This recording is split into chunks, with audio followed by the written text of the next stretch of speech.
5 morts et 8 blessés, c'est le bilan d'une attaque dans un restaurant à Bamako vendredi. On dénombre parmi les victimes 3 Maliens et 2 Européens.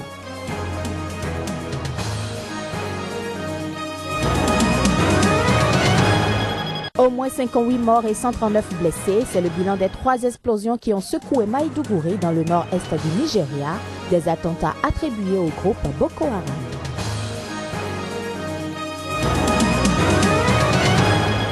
Les représentants des 2 parlements rivaux qui tiennent des discussions indirectes au Maroc ont affiché leur confiance quant à la possibilité d'un accord sur un gouvernement d'unité nationale.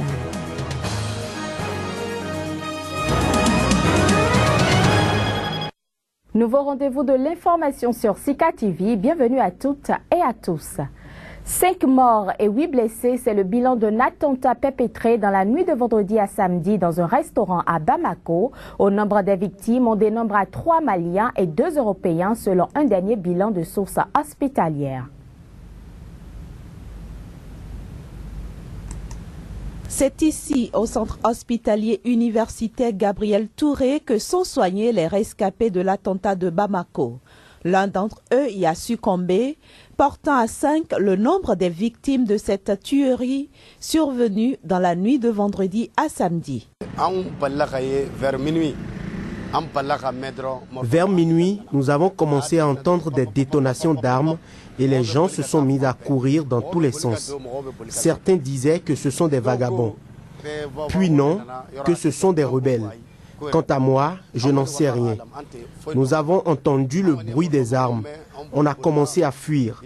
Entre-temps, on a appelé les policiers. Les policiers sont venus et les choses ont commencé.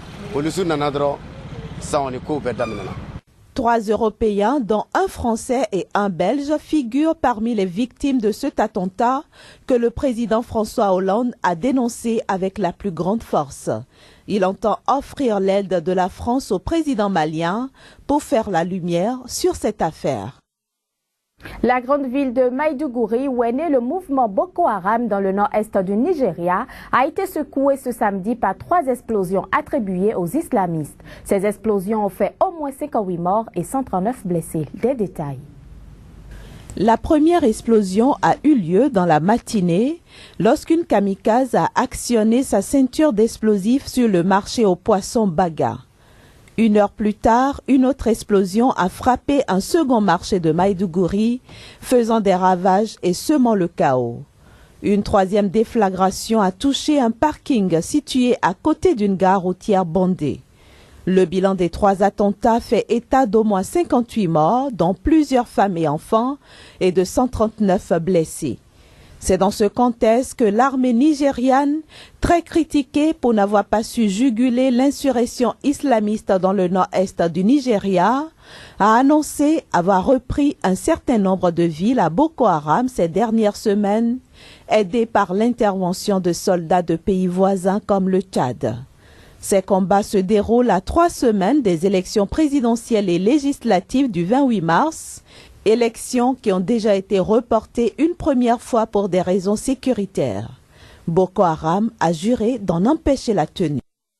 Les représentants des 2 parlements rivaux qui tiennent des discussions indirectes au Maroc ainsi que le médiateur de l'ONU ont affiché leur confiance vendredi quant à la possibilité d'un accord sur un gouvernement d'unité nationale en Libye, un pays en proie au chaos. Les images. Nous avançons positivement sur la question du gouvernement d'unité nationale et maintenant nous allons discuter de sa forme.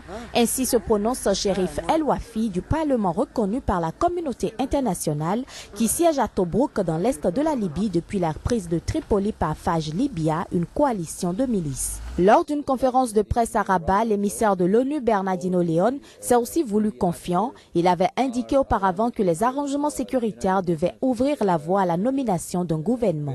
Les représentants des 2 parlements doivent poursuivre leurs négociations indirectes samedi à Skira, une station balnéaire près de Rabat où ils se trouvent depuis jeudi. Notons que de tels pourparlers avaient déjà eu lieu le 11 février à Ghadamès dans le sud libyen, les premières du genre depuis le lancement du dialogue national fin septembre 2014.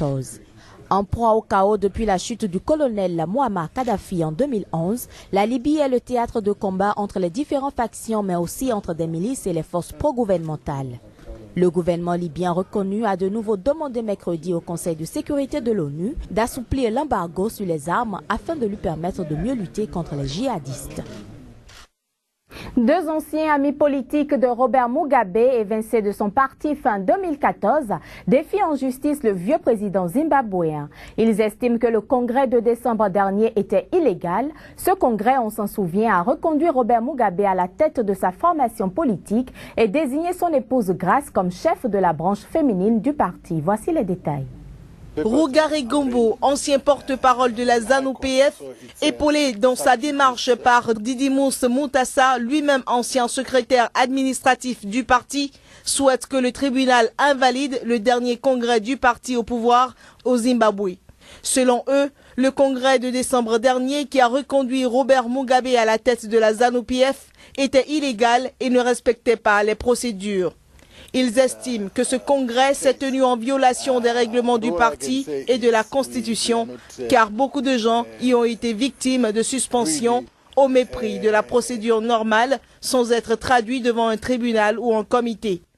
En effet, plusieurs hauts responsables du parti avaient été évincés dans les semaines précédant le congrès. Les victimes étaient toutes considérées comme des proches de l'ancienne vice-présidente Joyce Mujuru, tombée en disgrâce après avoir été violemment attaquée par la première dame du Zimbabwe. Grace Mugabe l'a accusée de corruption et même d'avoir comploté pour renverser le président. Les deux plaignants accusent en outre l'épouse du président d'avoir semé la discorde entre les dirigeants de la ZANU-PF. Précisons que la Cour n'a pour l'instant fixé aucune date pour examiner la plainte. Le parti du président comorien a remporté d'une courte tête les législatives de février. Il dévance de très peu le parti populiste de l'ancien chef d'État Ahmed Abdallah Sambi, selon les résultats définitifs publiés vendredi. Sur les 24 sièges qui étaient à pourvoir au suffrage universel, l'Union pour le développement des Comores, parti du président en exercice, a remporté 8 sièges contre 7 pour le parti de l'ex-président Sambi, d'après les résultats définitifs proclamés en fin de journée vendredi par la Cour constitutionnelle. C'est le fruit des efforts que nous avons fournis pendant ces derniers temps, mais aussi à l'ouverture avec laquelle nous avons fait preuve avec les autres formations politiques, mais aussi la confiance que la population nous donne dans nos différentes régions. La Convention pour le renouveau des Comores de l'ancien président Assoumani et le Rassemblement des démocrates comoriens du gouverneur de l'île de la Grande Comore, Baraka, sont arrivés en 3e position avec 2 élus chacun. Le parti de l'entente comorienne et le RADI ont obtenu 1 député chacun. Les autres élus sont des candidats indépendants ou supposés tels. À ces 24 députés élus au suffrage universel viendront s'ajouter 9 autres issus des conseils insulaires à raison de 3 par île. 50 ans après la marche de Selma réprimée dans le sang, l'Amérique se tourne de nouveau vers cette petite ville de l'Alabama, une ville devenue sous l'impulsion de Martin Luther King, symbole de la lutte non violente pour les droits civiques. C'est ici qu'on a organisé la première grande réunion, juste là, dans ce bâtiment. En 1965, Henry était un jeune activiste dans une Amérique encore ségrégationniste. Le 7 mars, il décide avec 600 autres manifestants de marcher de Selma à Montgomery, dans l'Alabama, afin de demander l'égalité du droit de vote pour les Afro-Américains. Une tentative qui va tourner court. Pour ceux qui étaient en plein milieu du cortège devant le pont, il y avait ce sentiment d'anticipation. Après, ils ont commencé à pourchasser les manifestants vers l'église. Et puis, ils se sont mis à taper les gens, à les battre. Ça a duré toute la nuit. Sur le pont Edmund Pettus, la manifestation est réprimée dans le sang par les forces de l'ordre. L'événement télévisé bouleversera l'Amérique. À l'appel de Martin Luther King, une deuxième marche voit le jour, un tournant dans la lutte pour les droits civiques, selon Loretta. On avait été tabassés, emprisonnés, on savait qu'on allait soit survivre, soit mourir. On avait atteint un point où cela nous était égal. Il faudra attendre la 3e tentative pour que la marche atteigne enfin Montgomery. Des manifestations qui déboucheront sur le Voting Rights Act, garantissant à tous le droit de vote. Le révérend Frédéric Ries marchait aux côtés de Martin Luther King il y a 50 ans. Il se souvient de l'ampleur du défi.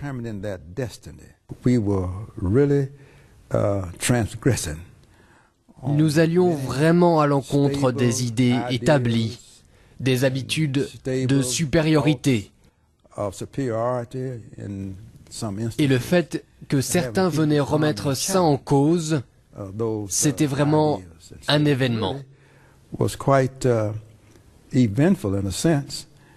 Cette lutte pour l'égalité du droit de vote, plusieurs activistes l'ont payé de leur vie. Mais pour ceux qui perpétuent aujourd'hui la mémoire, un réconfort, le premier président noir des États-Unis viendra samedi se recueillir, là même où ils se sont battus, il y a 50 ans.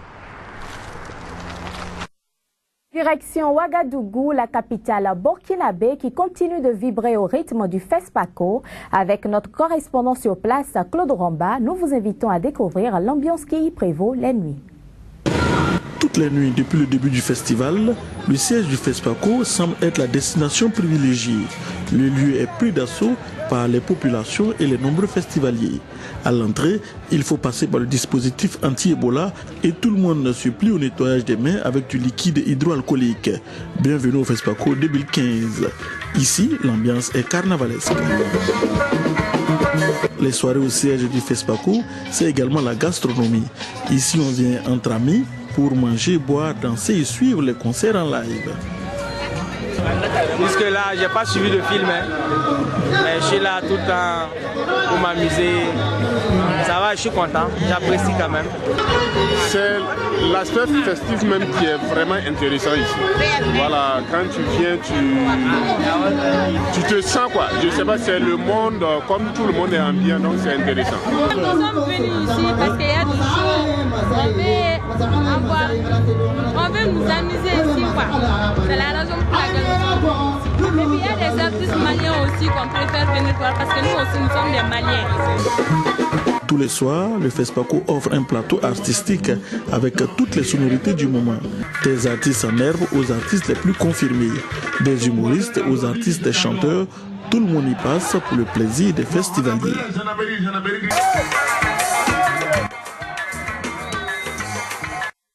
C'est sur ces images festives que nous mettons un terme à cette édition. Merci pour votre attention. Au revoir.